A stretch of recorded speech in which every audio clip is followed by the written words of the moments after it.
श्रीराम समर्थ. श्री गणेशाय नमः. जय जयाजी श्री गुरु समर्था. भाविका ते मोक्षदाता. अनाथनाथा कृपावंता. करुणाकरा दीनबंधो.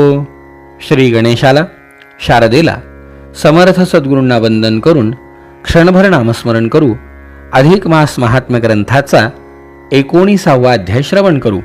ओम नमो भगवते वासुदेवाय. ओम नमो भगवते वासुदेवाय. ओम नमो भगवते वासुदेवाय. ओम नमो भगवते वासुदेवाय. ओम नमो भगवते वासुदेवाय. गोपाल कृष्ण भगवान की जय.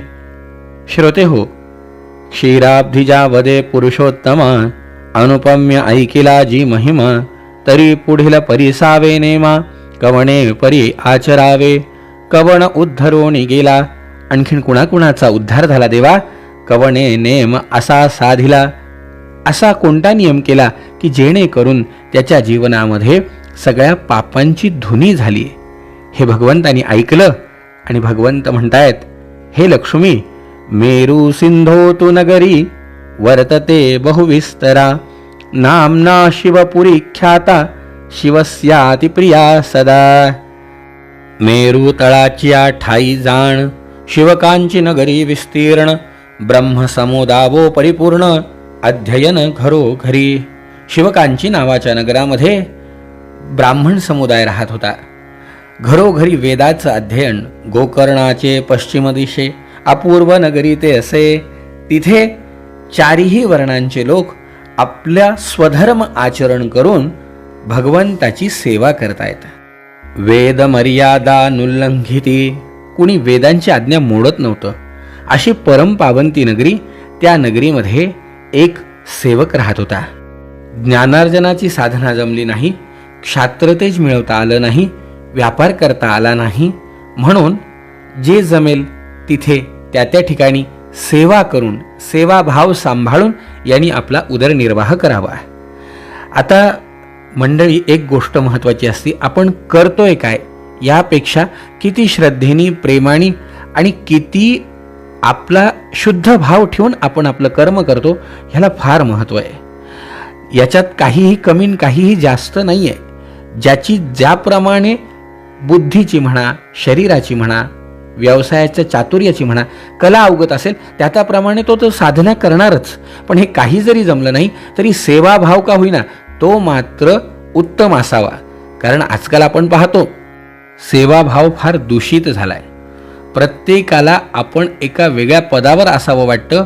पण मला सांगा, असं कसं शक्य आहे? महाराज फार सुंदर सांगायचे.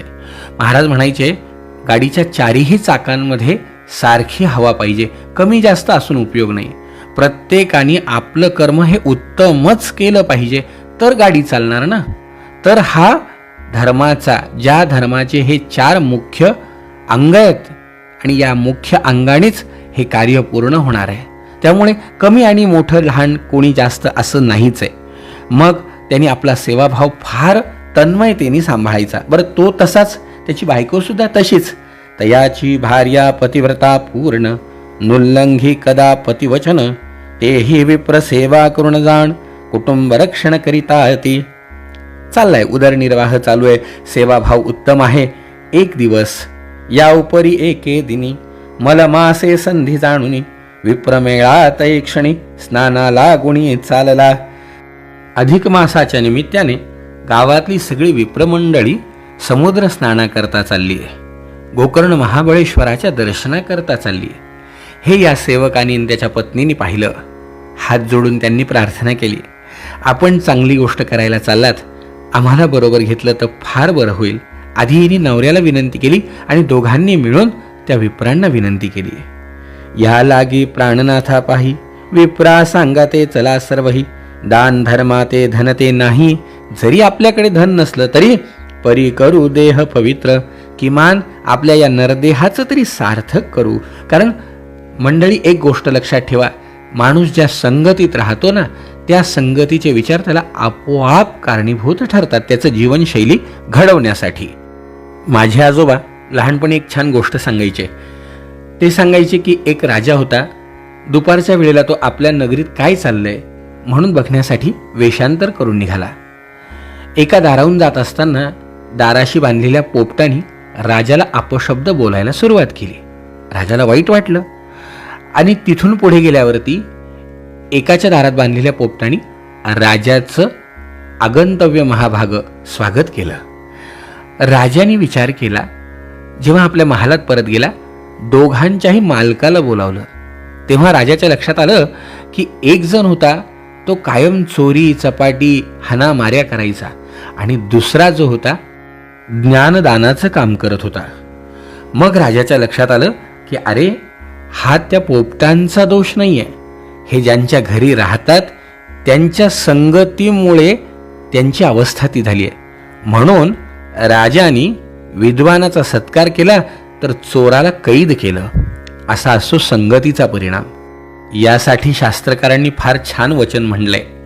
सुसंगती सदा घडो, सुजन वाक्य कानी पडो, कलंकमतीचा झडो, विषय सर्वथा नावडो.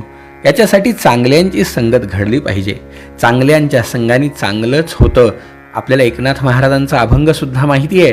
चंदनाच्या संगे बोरी बी घडल्या, बोरी बी घडल्या चंदन झाल्या. बोरींना सुद्धा चंदनाचा सुवास केवळ संघाच्या परिणामाने होतो.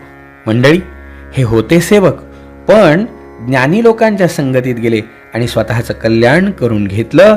यांच्यासोबत 1 महिनाभर गोकर्ण महाबळेश्वर क्षेत्राच्या यात्रेला गेले.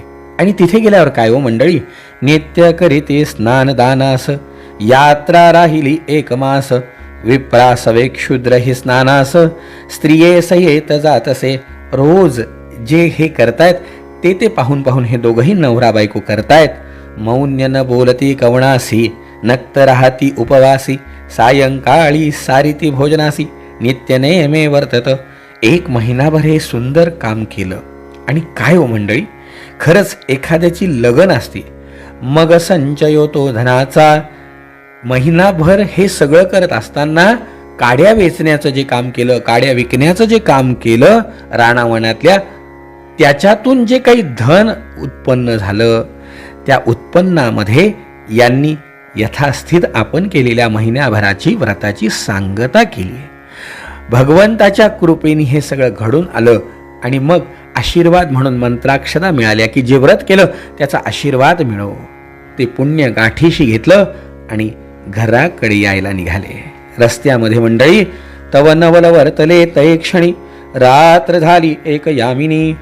मध्यरात्र होत आली तव 1 पिशाच मार्गस्थानी, उभा येऊन ठाकला. या दोन्ही पती पत्नींच्या सेवकांच्या समोर एक पिशाच येऊन उभं राहिलं. ते पिशाच विक्राळ वदन भयंकर, लंबा बाहो विशाळ शरीर, मुख पसरोणी क्षुधातुर, धावला समोर ग्रासावया. त्याला पाहिलं. ह्या दोघांनी हात जोडले. म्हणे, महापुरुषा तू कोण आहेस तू? कशासाठी आला? त्यांनी पाहिलं, मी पिशाच आहे, क्षुधेने पिडलोय, कितीतरी पाप केलं. यांनी पाहिलं, बाबा काय पाप केलं तू असं की ही तुझी अवस्था झाली? त्यांनी पाहिलं, काय सांगू? एरू म्हणे, ऐक स्वामी राजा, पूर्वी मी क्षेत्रवंशी राजा, मी राजा होतो, पराक्रमी होतो, तेजपुंज होतो, पण हे सगळं असून उपयोग काय? मंडळी, आहे खूप, त्याचा उपयोग नाही. हे सगळं असताना त्याचा उपयोग करून घेता आला पाहिजे. आपपर्णेने सर्वथा, पण बुद्धी नव्हती ना व्यवस्थित. माझ्याजवळ संपत्ती होती, पण त्याचा गैरउपयोग मी केला, प्रजेला त्रास दिला. त्यांच्या शापाने मला क्षयरोग झाला. दानधर्म केला नाही, अतिथी अभ्यागतनेने काहीही केलं नाही. जीवनामध्ये जन्माला येऊन द्रव्य असोनी माझे पदरी, मी तव तीर्थदान न करी. सगळं बरोबर असताना सुद्धा सरली आयुष्याची दोरी, नरक आघोरी टाकिले मज. आयुष्य संपलं ते तर थांबत नाही ना. आपण द्रव्य साचवून ठेवू शकतो, पण आयुष्य नाही हो. को विश्वासा पुनःश्वासा. उद्याचा श्वास आपला आहे की नाही माहिती नाही. आणि मग एक दिवस मरण तर निश्चित आहे. सगळे गेले, कोणी कुणाचं नाहीये. तुकाराम महाराज म्हणले तसं, बाबा रे, जीवनामध्ये नको नको मना गुंतू माया जाळी. म्हणा, माया जाळात गुंतू नको. का? काळ आला जवळी ग्रासावया, काळाची ही उडी पडेल बाजेव्हा, सोडविना तेव्हा माय बाप. कोणी सोडवणार नाही. सोडविना तुझा देशीची चौधरी, अनेक व्यापारी भलीबली, कोणीही सोडवू शकत. तू का म्हणे तुझं सोडविना कोणी, एका चक्र पाणी वाचून या. म्हणून नको नको म्हणा गुंतू मायाजाळ. या मायाजाळात गुंतण्यात अर्थ नाहीये. जे आपल्याजवळ आहे त्यातनं हित ते करावे देवाचे चिंतन. देवाचं चिंतन करण्यामध्ये स्वतःला कृतार्थ समजावं. खूप फिरलो ऐसा मी फार पस्तावलो, शेवटी रवरवी पडता झालो, तेथे बहुत जाचावलो, कुसमुसलो अंतरी. खूप त्रास झाला, पण करणार काय. एकदा वेळ निघून गेली, एकदा दिवा विझून गेला, तेल घालून उपयोग काय. आता एवढा उपकार माझ्यावर कर बाबा, सुकृत बांधे आपुले पदरी, चुकवी माझी जन्म मरण फेरी, थोर उपकारी पुढे ना. माझ्यावर उपकार कर आणि मला या पिशाच्य योनीतून बाहेर काढा.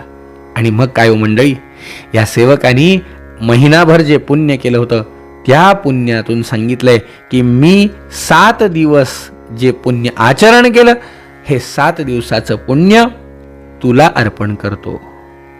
महिन्याभरातल्या 7 दिवसाचं पुण्य दिलं, ते उदक पडता प्रेत हस्ती. ते उदक हातावर पडलं त्या प्रेताच्या, तेथे आश्चर्य झाले श्रोती, अवधारा हो परमप्रीती. महापातकी उद्धारला.